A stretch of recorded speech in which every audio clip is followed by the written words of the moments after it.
அனைவருக்குமே வணக்கம். சற்று முன் கிடைத்திருக்கக்கூடிய ஒரு மிக மிக முக்கியமான செய்தி ஒன்று வெளியாகி உள்ளது. சற்று முன் முதல்வர் ஸ்டாலின் திகார் சிறையில் அடைப்பு, போலீஸ் குவிப்பு, இது மாதிரி வந்து பார்த்திங்கன்னா செய்திகள் வந்து வெளியே இருக்குது. ஸோ இப்போ வந்து பார்த்திங்கன்னா இந்த வரலாற்றிலேயே முதல் முறையாக தமிழகத்தில் டாஸ்மாக் உடைய நிறுவனத்திலும் அலுவலகத்திலும் பார்த்தீங்கன்னா அதிரடியாக 10க்கும் மேற்பட்ட இடங்களில் ரைடுகள் நடந்தது. இதன் ரைடின் அடிப்படையில் ஏற்கனவே தமிழகத்துடைய பாஜக தலைவர் அண்ணாமலை அவர்கள் வந்து பார்த்தீங்கன்னா ஒரு மிகப்பெரிய ஊழல் நடந்திருக்கு. இது மாதிரி பார்த்தீங்கன்னா திமுகவில் முக்கிய புள்ளிகள்லாம் பார்த்தீங்கன்னா சிக்க போகிறாங்க அப்படின்ற மாதிரி எச்சரிக்கையும் கொடுத்துருந்த நிலையில் சமீப காலத்தில் அதிமுகவுக்கிடையே வந்து பார்த்தீங்கன்னா பாஜகவுடைய மாநில தலைவர் அண்ணாமலை அவர்களுக்கும் செந்தில் பாலாஜி இரு தரப்பிற்குமே இடையே ஒரு மோதல் ஏற்பட்டு வந்திருந்த நிலையில் தான் இப்போ அண்ணாமலை அவர்கள் வந்து செய்த சம்பவத்தின் அடிப்படையில் அவருடைய பவர் தெரிகிறதா அப்படின்ற மாதிரி இப்போ பார்த்தீங்கன்னா அவர் வந்து செய்தி காட்டியிருக்காரு.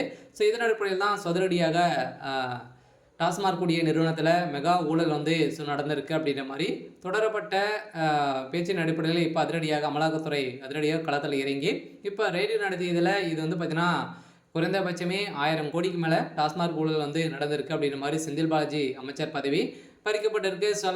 முதல்வர் ஸ்டாலினுக்கு பறந்த அவசர கோரிக்கையும் வந்து பார்த்தீங்கன்னா வைத்திருக்காங்க. அவருடைய பதவி நீங்கள் வந்து நீக்கணும், அப்படி இல்லை அப்படின்னா இதிலும் உங்களுடைய பேர் வந்து அடிபட்டிருக்கு. இந்த 1000 கோடியும் வந்து பார்த்தீங்கன்னா எங்கே சென்றிருக்கு அப்படின்ற மாதிரி அமலாக்கத்துறை வெளியிடக்கூடிய ஆவணத்தின் அடிப்படையில் அதிரடியாக முதல்வர் ஸ்டாலின் அவர்கள் தான் இப்போ சிக்கியிருக்காரு.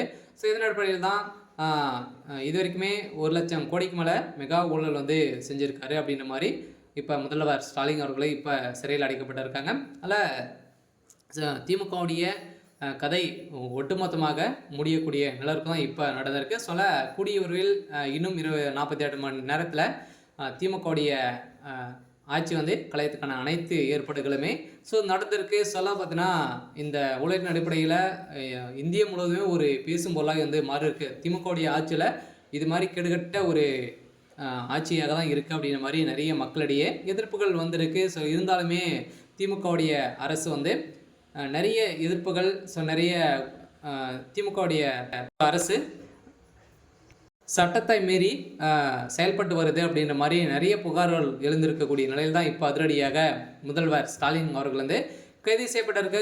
வந்து பார்த்தீங்கன்னா இந்த மெகா ஊழல் நடந்த அடிப்படையில் 10க்கும் மேற்பட்ட பேர் வந்து பார்த்தீங்கன்னா அதிரடியாக இவருடைய சம்மந்தப்பட்ட அனைவருடைய வீட்டிலும் அதே மாதிரி எம்பி ஜெகத் ரக்ஷனுடைய வீட்டிலும் அதிரடியாக ரைடுகள் நடந்ததில் எக்கச்சக்கமான பணங்கள் மூட்டை மூட்டையாக சிக்கிய சம்பவத்தின் அடிப்படையிலும் அதே மாதிரி முக்கிய ஆவணங்களாம் சிக்கியிருக்கு. இந்த ஆவணத்தின் அடிப்படையில் தான் முதல்வர் ஸ்டாலின் அவர்களுக்கு ஒரு மிகப்பெரிய தலைவலியாகவே வந்திருக்கு. இதன் அடிப்படையில் முதல்வர் ஸ்டாலின் அவர்கள் வந்து அமலாக்கத்துறை கஸ்டடியில் வந்து இருக்கார். கைது செய்யப்பட்டிருக்கு. இந்த நிலையில் தான் தமிழகத்தில் சென்னையில் ஒரு பரபரப்பை வந்து ஏற்படுத்தியிருக்கு. இருந்தாலும் என்ன நடக்க போகுது அப்படின்றத வெயிட் பண்ணி பார்க்கலாம். இது மாதிரி செய்திகளை தெரிஞ்சுக்கணும் அப்படின்னா மறக்காமல் நம்முடைய சேனலை சப்ஸ்கிரைப் பண்ணி சப்போர்ட் பண்ணுங்கள். தேங்க்யூ.